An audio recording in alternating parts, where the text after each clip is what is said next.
नमस्कार विद्यार्थी मित्रांनो, आज आपण इयत्ता 5वी विषय मराठी गद्यपाठाचे नाव आहे सावरपाडा एक्सप्रेस कविताराव।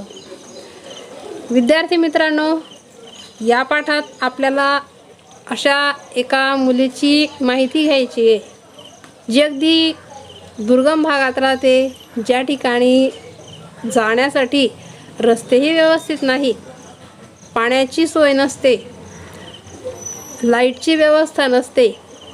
अशा ठिकाणी जीवन जगणंच कठीण आहे, जणू ती त्यांची त्या ठिकाणी एक परीक्षा असते। आणि अशा भागात पाड्यावर राहणारी एक मुलगी राष्ट्रीय आंतरराष्ट्रीय स्तरावरच्या स्पर्धेमध्ये भाग घेऊन बक्षीस मिळवते, पदक मिळवते आणि भारताचं नाव अख्ख्या जगात नावलौकिक करते। अशा एका मुलीची गोष्ट आपण या ठिकाणी पाहणार आहोत। तर त्याआधी तुम्हाला मला एक विचारावंसं वाटतं, तुम्ही खेळ खेळतात, खेळ खेळणं सर्वांना आवडतं, तुम्हालाही आवडत असेलच। तर विद्यार्थी मित्रांनो, खेळ दोन प्रकारचे असतात, एक मैदानी खेळ आणि दुसरा बैठे खेळ। काही मुलामुलींना मैदानी खेळ आवडतात तर काहींना बैठे खेळ आवडतात। प्रत्येकाची आवड निवड ही वेगवेगळी असते। खेळ खेळल्याने आपला मानसिक आणि शारीरिक व्यायाम होत असतो, आपलं शरीर तंदुरुस्त होत असतं। काही खेळ हे गमतीशीर असतात आणि काही खेळ हे आपल्या बुद्धीला चालना मिळावी या दृष्टीचे असतात। तर विद्यार्थी मित्रांनो, आपल्याला या पाठात अशाच एका मुलीची गोष्ट पाहायची आहे, मुलीची माहिती घ्यायची आहे, जिला खेळात आवड आहे आणि त्यातच ती तिचं भविष्य करते आणि त्यातच ती आपल्या भारताचं नाव सर्वदूर पोचवते। तर विद्यार्थी मित्रांनो, आपण आता प्रत्यक्ष पाठाला सुरुवात करूया। बघा, सावरपाडा एक्सप्रेस कविताराव। दुर्गम भागातील रस्ते म्हणजे मातीचा धुराळा। आता दुर्गम म्हणजे ज्या ठिकाणी जाण्याचाही कठीण रस्ता आहे, अशा पद्धतीचा भाग। मातीचा धुराळा म्हणजे ज्या ठिकाणी रस्त्यावर अगदी माती आहे आणि आपण गेलो तर अगदी मातीचे लोट त्या ठिकाणी उडतात, अशा पद्धतीचा रस्ता। पाण्यासाठी वणवण करणे हा रोजचा दिवस। अशा प्रतिकूल परिस्थितीत कुरकुर न करता, हार न मानता जीवन जगणे म्हणजे एक दिव्यच। अशा खेड्यापाड्यांमध्ये गुणवत्ता असते, पण ती शोधावी लागते। विद्यार्थी मित्रांनो, दुर्गम भाग म्हणजे ज्या ठिकाणी जायलाही व्यवस्थित रस्ता नाही, अगदी मातीच माती त्या ठिकाणी असते, पाण्याची व्यवस्था नसते। पाण्यासाठी त्या ठिकाणी राहणाऱ्या लोकांना दूर दूर अंतरापर्यंत भटकावं लागतं, फिरावं लागतं, पाणी शोधावं लागतं। आणि फक्त शोधून चालत नाही, तर त्या ठिकाणाहून ते पाणी त्यांना आणावं लागतं। हे त्यांचं नेहमीचं असतं। परंतु तरीसुद्धा कोणत्याच प्रकारची तक्रार न करता हे लोक त्या पद्धतीने आपलं जीवन जगतात आणि ती जणू त्यांची एक परीक्षाच असते। अशा ग्रामीण भागात, दुर्गम भागात राहणाऱ्या मुलामुलींमध्ये वेगवेगळे गुण असतात। सर्वांमध्ये काही ना काही गुण असतात, ते सुप्तावस्थेत असतात, परंतु त्यांचा शोध आपल्याला घ्यावा लागतो। मग असाच एक पाडा म्हणजे आदिवासी लोकांची वस्ती, असाच एक डोंगर दऱ्यांनी वेढलेला आदिवासी पाडा। पाण्याच्या शोधासाठी तिथे मैलोनमैल भटकंती करावी लागते। त्याच आदिवासी पाड्यावर अनवाणी पायांनी चालणारी, लाकूड फाटा गोळा करणारी एक मुलगी। लाकूड फाटा म्हणजे इंधन, चुलीमध्ये जे आपण जाळतो ते सरपण, ते गोळा करण्यासाठी त्या ठिकाणी राहणाऱ्या मुलामुलींना खूप दूर अंतरापर्यंत जाऊन ते गोळा करावं लागतं। खूप लांब अंतरावर जाऊन पाणी शोधून ते डोक्यावर आणावं लागतं आणि हे त्यांचं नेहमीचं असतं। हे करत असताना ते आपलं जीवन व्यतीत करत असतात। मग अशाच आदिवासी पाड्यावर राहणारी एक मुलगी, जिच्या पायात कोणत्याच प्रकारचे वाहनं नसतात, चप्पल बूट घालून न चालता अशा पद्धतीची मुलगी दूर दूर अंतरापर्यंत जाते आणि पाणी आणते, लाकूड फाटा गोळा करते. तिने राष्ट्रकुल आणि आशियाई क्रीडा स्पर्धेत भारताचा दबदबा निर्माण केला आणि ऑलिम्पिक स्तरावर झेप घेतली.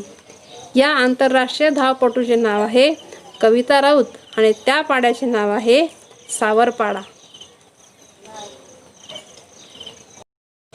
तर विद्यार्थी मित्रांनो, सावरपाडा या ठिकाणी राहणारी एक मुलगी, जी धावण्याच्या स्पर्धेमध्ये सहभागी होते, राष्ट्रकुल आशियाई क्रीडा स्पर्धेमध्ये सहभागी होऊन भारताचा आंतरराष्ट्रीय स्तरावर जणू काही दरारा निर्माण करते आणि ऑलिम्पिक स्तरापर्यंत झेप घेते. अशा ज्या आंतरराष्ट्रीय धावपटूचे नाव आहे कविता राऊत आणि ती ज्या ठिकाणी राहते त्या पाड्याचे नाव आहे सावरपाडा. तर विद्यार्थी मित्रांनो, हा सावरपाडा नाशिक जिल्ह्यातील त्र्यंबकेश्वर तालुक्यात आहे. तिचे बालपण निसर्गाच्या सानिध्यात गेले. ती ज्या पाड्यावर राहते तो पाडा अगदी डोंगराळ भागात आहे. त्या ठिकाणी तिला प्रत्येक गोष्टीसाठी खूप दूर दूर अंतरापर्यंत जावं लागतं, फिरावं लागतं आणि म्हणून तिचं संपूर्ण बालपण त्या निसर्गाच्या सानिध्यात गेलं आहे, निसर्गाच्या सहवासात गेलं आहे. तिची आजवरची वाटचाल एक प्रदीर्घ साधना बनली आहे. आज कविता राऊत ज्या पदापर्यंत पोहोचली आहे किंवा ज्या स्थानावर आहे, तिथपर्यंत येण्यासाठी तिने एक तपश्चर्या केली आहे आणि या तपश्चर्येचंच फळ म्हणजे आज तिचं नाव सर्वदूर नावलौकिक आहे. राष्ट्रकुल क्रीडा स्पर्धेत कांस्य व आशियाई क्रीडा स्पर्धेत रौप्य व कांस्य अशी पदके कविताने पटकावली. पटकावणे म्हणजे मिळवणे.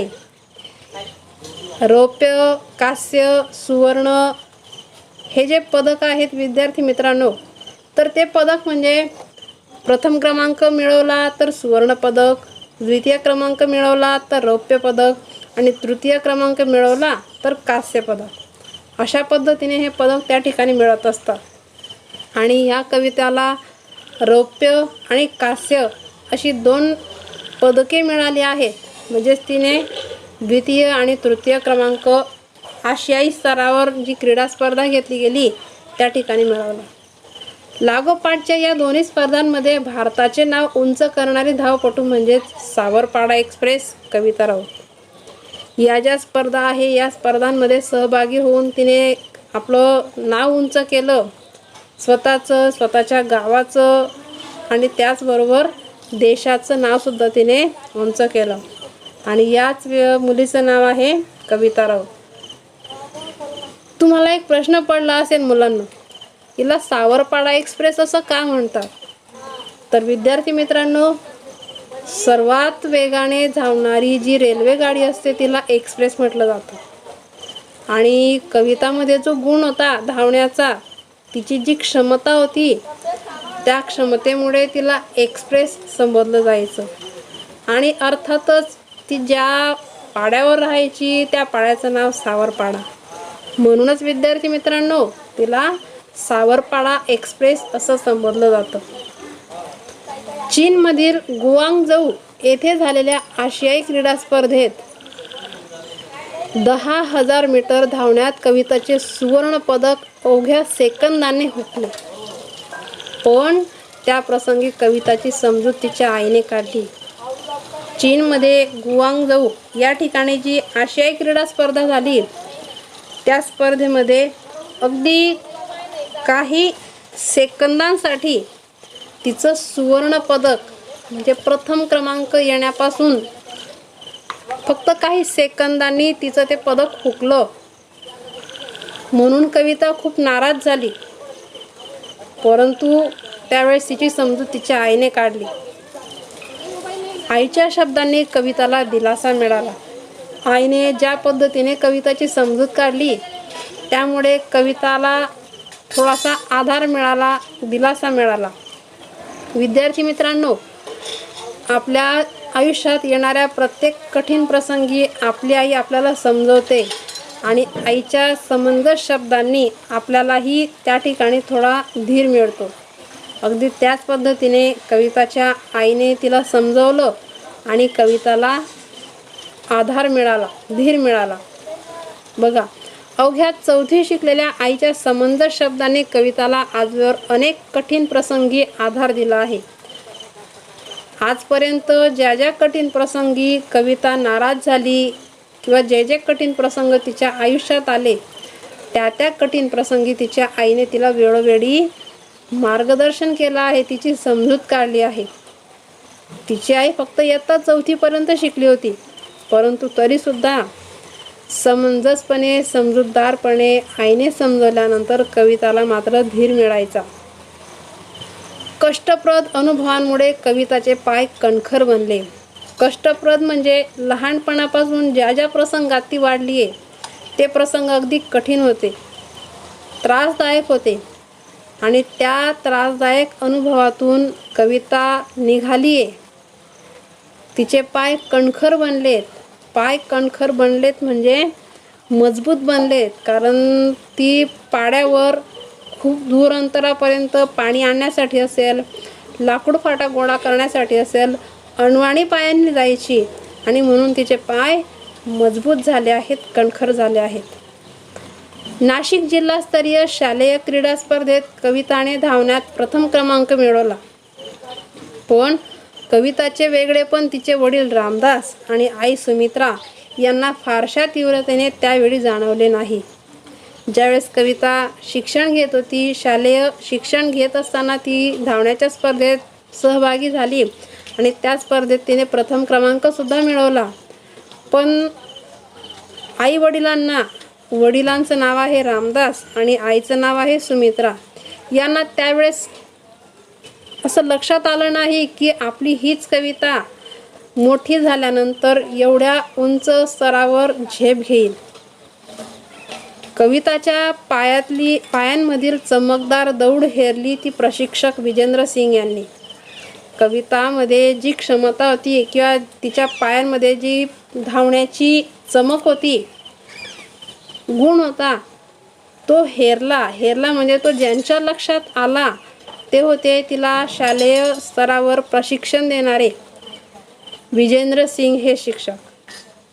त्यांनी कविताच्या आईवडिलांची मानसिकता तयार केली आणि तिला नाशिकच्या भोसला मिलिटरी स्कूलच्या मैदानावर तंत्रशुद्ध पद्धतीने धावण्याचे धडे देण्यास सुरुवात केली. प्रशिक्षक म्हणजे जिला प्रशिक्षण देणारे शिक्षक यांनी आईवडिलांची मानसिकता तयार केली, कारण आईवडिलांची परिस्थिती गरिबीची, अगदी पाड्यावर राहणारे सर्वसाधारण कुटुंब आणि आपल्या मुलीने अशा पद्धतीने धावण्याच्या स्पर्धेमध्ये सहभागी व्हावं, वेगवेगळ्या ठिकाणी जाऊन त्या ठिकाणी धावण्याच्या स्पर्धेमध्ये सहभागी व्हावं, हे काही त्यांना फारसं पटत नव्हतं. कारण शिक्षणाच्या बाबतीत म्हणायला गेलं तर दोघांचंही त्या ठिकाणी थोडंफार कमतरता होती. परंतु तरीसुद्धा विजेंद्र सिंग यांनी प्रयत्न केले आणि आईवडिलांची मानसिकता तयार केली आणि नंतर कविताला त्या ठिकाणी तंत्रशुद्ध पद्धतीने धावण्यासाठी तिला प्रशिक्षण देत राहिले. तिच्याकडून धावण्याचा सराव करून घेत राहिले. बूट घालून धावणे कविताला अवघड वाटायचे, कारण लहानपणापासून अनवाणी धावण्याचीच तिला सवय होती. बघा विद्यार्थी मित्रांनो, गरिबीची परिस्थिती म्हणून त्या ठिकाणी तिच्याकडे कोणत्याच प्रकारचे बूट, कोणत्याच प्रकारचे चप्पल नव्हते आणि म्हणून तिला त्या ठिकाणी अनवाणी पायाने चालायची सवय होती. कधीच बूटही घातले नसतील, चप्पलही घातले नसतील आणि म्हणून बूट घालून धावणे तिला अवघड वाटायचे, त्रासदायक वाटायचे. ते बूट तिला पायात सहन होत नव्हते. परंतु विजेंद्र सिंग यांनी तिच्याकडून बूट घालून धावण्याचा सराव नियमितपणे करून घेतला. हिऱ्याला पैलू पाडल्यावर त्याचे तेज अधिकच फैलावते, तसे तिच्या बाबतीत झाले. तर हिरा तुम्हाला माहिती आहे विद्यार्थी मित्रांनो, त्याला जेवढा आपण तासतो तेवढं त्याचं तेज, तेवढा त्याचा प्रकाश अधिक पसरत असतो. आणि तशा पद्धतीने विजेंद्र सिंग यांनी कविताकडून नियमित सराव करून घेतला. तिला ज्या ज्या गोष्टींमध्ये मार्गदर्शन आवश्यक आहे त्या त्या ठिकाणी त्या त्या बाबतीत तिला मार्गदर्शन दिलं आणि म्हणून तिच्यामधले जे सुप्त गुण होते ते अधिकच फैलावत गेले, वाढत गेले, त्यांच्यात वाढ झाली. गुजरातमधील गांधीनगर येथे झालेल्या राष्ट्रीय पातळीवरील शालेय स्पर्धेत धावण्यात रौप्य पदक मिळवून तिने यशाचा आरंभ केला म्हणजे सुरुवात केली. गुजरातची राजधानी गांधीनगर या ठिकाणी राष्ट्रीय स्तरावर जी धावण्याची स्पर्धा आयोजित केली होती त्यामध्ये कविताने सहभाग घेतला आणि त्या ठिकाणी तिला रौप्य पदक मिळालं. रौप्य पदक म्हणजे तिला द्वितीय क्रमांक मिळाला आणि रौप्य पदक मिळालं आणि मग तिच्या यशाला सुरुवात झाली. आणि मग विद्यार्थी मित्रांनो, यानंतर पुढे प्रत्येक धावण्याच्या स्पर्धेत कविता सहभागी होऊ लागली आणि असेच एक एक पारितोषिक ती मिळवू लागली. पुढे मग तिचा धावण्याचा सराव आणि शिक्षण या दोन्ही गोष्टी चालू होत्या. पुढे नाशिक येथे सराव आणि हर्सुल येथे शिक्षण अशी कसरत कविता करत होती.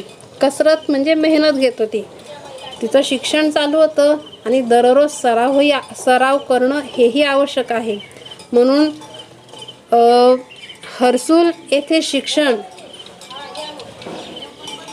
आणि नाशिक येथे सराव अशा पद्धतीची कसरत कविता करत होती. आणि ही कविताची ओढाताण चे प्रशिक्षक विजेंद्र सिंग हे पाहत होते. यांच्याकडून कविताची ओढाताण पाहिली गेली नाही आणि म्हणून विद्यार्थ्यांनो त्या सरांनी तिला परत मदत केली. कशी बघा, कविताची ही ओढाताण पाहून विजेंद्र सिंग यांनी तिला 11वीसाठी भोसला मिलिटरी कॉलेजमध्ये प्रवेश मिळवून दिला. आता ती राहणार कुठे हा कविताच्या आईवडिलांना पडलेला प्रश्न आणि तो प्रश्नही विद्यार्थी मित्रांनो विजेंद्र सिंग यांनी अगदी सहजतेने सोडवला. 24 ऑक्टोबर 2002 पासून पुढील 5 वर्ष ती त्यांच्याच घरी राहिली. म्हणजे तिला जे प्रशिक्षण देणारे प्रशिक्षक लाभले होते विजेंद्र सिंग यांच्या घरी. आता ह्या विजेंद्र सिंग दाम्पत्याला स्वतःचा एक मुलगा आणि स्वतःची एक मुलगी होती. परंतु तरीसुद्धा आपल्याला कविताला काहीतरी घडवायचं आहे, तिच्यामध्ये जो गुण आहे त्याला आपल्याला वाढवायचा आहे. त्यासाठी या सरांनी तिला आपल्या घरी ठेवलं आणि आपली दुसरी मुलगी म्हणून कविताचा सांभाळ केला. तिच्या धावण्याच्या गतीकडे विजेंद्र सिंग यांनी लक्ष पुरवले आणि त्याची प्रचिती म्हणजेच कविताचे यश. तिच्यात जो गुण होता त्यानुसार तिला सर नेहमी मार्गदर्शन करायचे, बारकाईने तिच्या प्रत्येक गोष्टीकडे लक्ष द्यायचे, तिचा नेहमी सराव करून घ्यायचे, तिला आलेल्या प्रत्येक अडचणींमध्ये तिला मार्गदर्शन करायचे आणि त्याचंच एक फळ म्हणजेच काय, आज कविताचे यश. एकापाठोपाठ एक विक्रम तिच्या नावावर झळकू लागले. त्यानंतर मात्र कविता थांबली नाही. एका पाठोपाठ एक येणाऱ्या प्रत्येक धावण्याच्या स्पर्धेमध्ये कविता सहभागी होऊ लागली आणि विद्यार्थी मित्रांनो, एका पाठोपाठ एक ज्या स्पर्धेमध्ये कविता सहभागी झाली त्या स्पर्धेमध्ये तिने पदक मिळवले आणि एक विक्रम तिच्या नावावर झळकू लागले.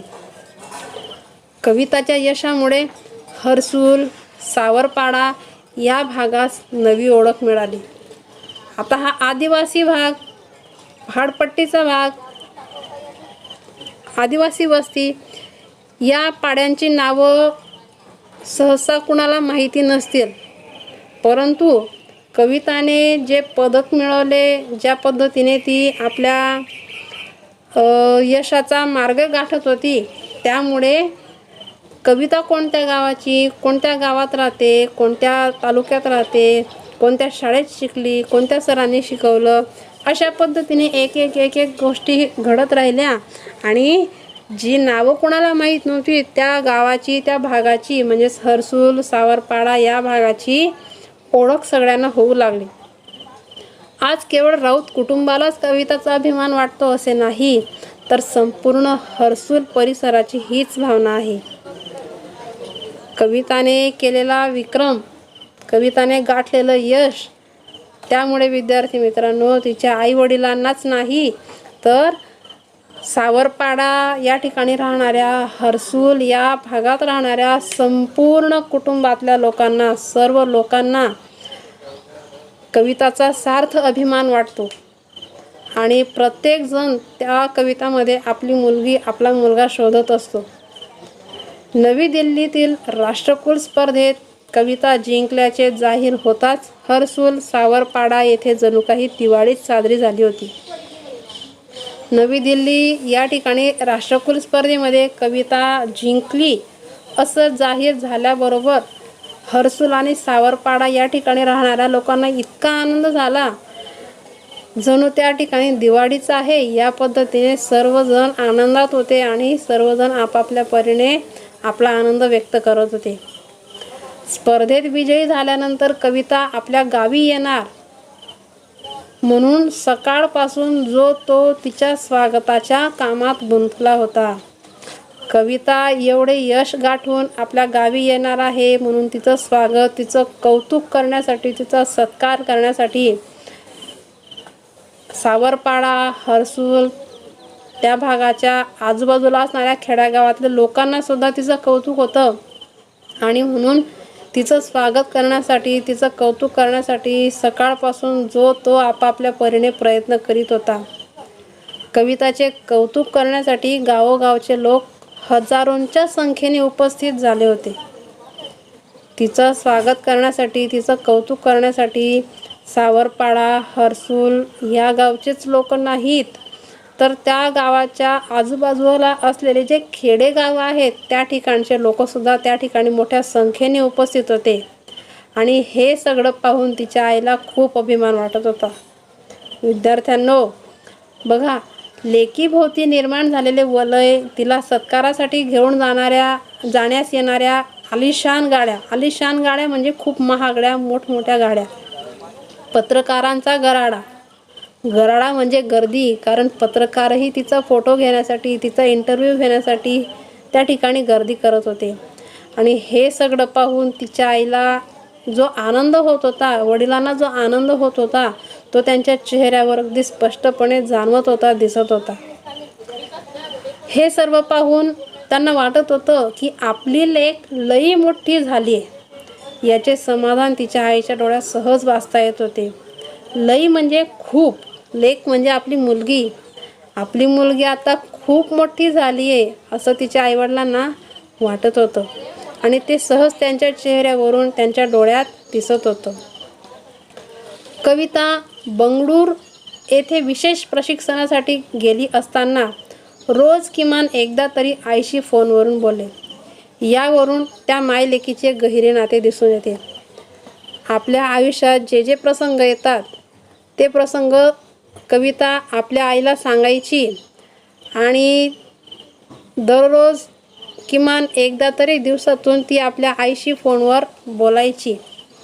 आणि यावरून विद्यार्थी मित्रांनो आपल्या लक्षात येतं की त्या आईचं आणि लेकीचं नातं किती गहिरं होतं, किती खोल होतं. कविता सांगते, आईशी बोलल्यावर मनाला वेगळंच समाधान वाटतं. आईशी मी जेव्हा फोनवर बोलते त्यावेळेस मला मनाला एक वेगळंच समाधान वाटत असतं. दिवसभरात जे झालं ते सर्व मी आईला सांगते. माझ्या त्रासाबद्दल मात्र काही सांगत नाही, कारण ते ऐकून आईला वाईट वाटत राहतं. बघा, कविता सांगते, मी आईशी दररोज फोनवर बोलते, परंतु फोनवर बोलत असताना मला जो त्रास होतो त्याबद्दल मात्र मी तिला काही सांगत नाही, कारण ते सांगितलं तर आईला उगीच वाईट वाटत राहतं. कविता हळवी आहे. हळवी म्हणजे तिचं मन अगदी कोमल आहे, नाजूक आहे. प्रसिद्धीच्या वलयाने तिच्या स्वभावात काही फरक पडलेला नाही. आज तिची एवढी प्रसिद्धी झाली आहे, तिचं सर्वदूर नाव लौकिक झालेलं आहे, परंतु मूळची कविता मात्र तिच्या स्वभावात जराही फरक पडलेला नाही. बाप लेकीच्या नात्यातील विणही तितकीच गहिरी. लहानपणी आपले बोट धरून चालणाऱ्या कविताच्या पायांमध्ये मोठेपणी इतके बळ येईल असे तिच्या आईवडिलांना कधी वाटलेच नव्हते. अगदी लहान असेल त्यावेळेस आपल्या वडिलांचा बोट धरून अगदी लहान लहान पायांनी चालणारी ही कविता, त्यावेळेस आईवडिलांना कधी वाटलंही नव्हतं की आपली ही मुलगी एवढी मोठी होईल आणि आपल्या भारताचं नाव एवढं उंच करेल. कविताच्या यशाचे सर्व श्रेय ते प्रशिक्षक विजेंद्र सिंग यांना देतात. कविता आज जी घडली आहे, कविता आज ज्या स्थानापर्यंत पोहोचली आहे, त्यासाठी सर्वतोपर्यंत प्रयत्न केले आहेत ते प्रशिक्षक विजेंद्र सिंग यांनी, आणि म्हणून तिचे आईवडील सर्व श्रेय त्यांना देतात. आज प्रशिक्षक उत्तम लाभले, त्यांनी वेळोवेळी मार्गदर्शन केलं, म्हणूनच कविता आज एवढ्या मोठ्या पदापर्यंत किंवा एवढ्या उंच स्तरावर पोहोचू शकते. जेव्हा कविता प्रतिकूल आर्थिक परिस्थितीशी झगडत होती तेव्हा तिला आर्थिक मदत मिळावी म्हणून जो भेटेल त्या प्रत्येकास विनंती करण्यास विजेंद्र सिंग यांनी कोणताही कमीपणा वाटू दिला नाही. प्रतिकूल म्हणजे अडचणीची परिस्थिती. ज्यावेळेस तिची आर्थिक परिस्थिती जरा हलाखीची होती त्यावेळेस तिला मदत मिळावी म्हणून प्रशिक्षक विजेंद्र सिंग यांना जे भेटतील त्यांच्याकडे कवितासाठी हात पुढे करायला विजेंद्र सिंग या शिक्षकांनी कधीही कमीपणा वाटू दिला नाही. कदाचित त्यावेळेस जर त्यांनी कमीपणा वाटू दिला असता तर आज कविता या स्थानापर्यंत पोहोचू शकली नसती. गेल्या काही वर्षापासून कविता कुटुंबापासून दूर राहत असली तरी तिने सर्वांचे प्रेम जपले आहे. घरचे सण समारंभ, उत्सव यामध्ये प्रत्यक्ष सहभागी होता येत नसल्याची खंत कविताला वाटते. खंत वाटणे म्हणजे वाईट वाटणे. घरी जे सणोत्सव होतात, सण समारंभ होतात, कार्यक्रम होतात, त्यामध्ये कविताला सहभागी होता येत नाही म्हणून तिला मनोमन वाईट वाटतं, दुःख होतं.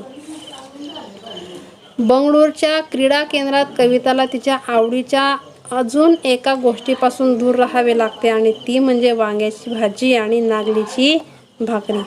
नागलीची भाकरी म्हणजे नाचणीची भाकरी. वांग्याची भाजी आणि नाचणीची भाकर कविताला आवडते आणि त्यापासून तिला त्या ठिकाणी दूर राहावं लागतं. कवितामुळे सावरपाड्याचे नाव आज सर्वदूर पसरले आहे. कविता त्या ठिकाणी राहणाऱ्या मुलामुलींसाठी एक आदर्श ठरली आहे. त्या ठिकाणी राहणाऱ्या प्रत्येक दाम्पत्याला असं वाटतं की आपली मुलगी, आपला मुलगाही कवितासारखा घडावा, कवितासारखा राष्ट्रीय आंतरराष्ट्रीय स्तरावर जाऊन भारताचं नाव लौकिक करावा असं वाटत असतं. आज कविता भारतातील अव्वल धावपटू आहे. पी.टी. उषा या धावपटूला ती आपला आदर्श मानते. ती खूप मेहनती आहे. धावण्याचा सराव ती मनापासून करते. आपल्या प्रशिक्षकांनी दिलेल्या छोट्या मोठ्या सूचनांचे कटाक्षाने पालन करते. कटाक्षाने म्हणजे बारकाईने पालन करते.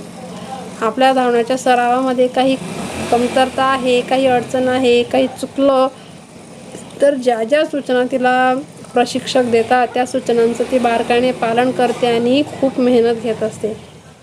कविताचे म्हणणे आहे, मेहनत करणे आपल्या हातात असते. मेहनत हाच उद्दिष्टाकडे, ध्येयाकडे नेणारा महामार्ग आहे. हा महामार्ग आपल्याला यशाकडे नेतो. आपल्याला जर आपल्या भविष्यात काही करायचं आहे तर आपण मेहनत घेतली पाहिजे आणि मेहनत घेतली तरच आपण यशस्वी होऊ शकतो. मेहनत घेणं आपल्या हातात असतं म्हणून आपण मेहनत घेतली, नियमित सराव केला तर आपल्याला यश निश्चित मिळतं. आपले जीवन आपणच घडवतो. कविता म्हणते की आपलं जीवन आपणच घडवत असतो. कोणत्याही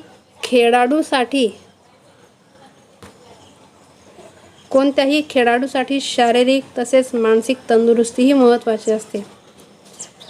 कविता सरावात कधीच कसूर करत नाही. कसूर म्हणजे कमतरता करत नाही, कमीपणा करत नाही, आळस करत नाही. कविताचे इतर झगमगाटी गोष्टींकडे लक्षही नसते. इतर जगमगाटी गोष्टी म्हणजे जशा मुलींना आवडतात, वयात आले की त्यांना वाटतं आपण कसं दिसावं, कसं राहावं. पण कविता मात्र ह्या गोष्टींकडे फारसं लक्ष देत नाही. ती फक्त आपलं खेळ आणि खेळण्याचा सराव, खेळ म्हणजे धावणं आणि धावण्याचा सराव, आणि यासाठी आवश्यक असणारा व्यायाम ती नियमित करते. खेळाचा सराव चालू असतानाच यशवंतराव चव्हाण महाराष्ट्र मुक्त विद्यापीठामुळे तिच्या शिक्षणातही खंड पडला नाही. एकीकडे सराव आणि एकीकडे शिक्षण अशा दोन्ही गोष्टी कविता साध्य करत होती, आणि म्हणूनच कविता ही तिच्या जीवन प्रवासाची नायिका आहे. अगदी खडतर प्रसंगातून गेलेली ही कविता, आणि तिने आपल्या जिद्दीने, आपल्या चिकाटीने प्रयत्न केले, मेहनत घेतली, आणि म्हणूनच ती आज इथपर्यंत यशस्वी झाली आहे. तर विद्यार्थी मित्रांनो, तुम्हाला पाठ लक्षात आला असेल, शिकवलेलं समजलं असेल, तर आपण यापुढचा पाठही अशाच पद्धतीने घेऊ. आज इथपर्यंत थांबूया. धन्यवाद.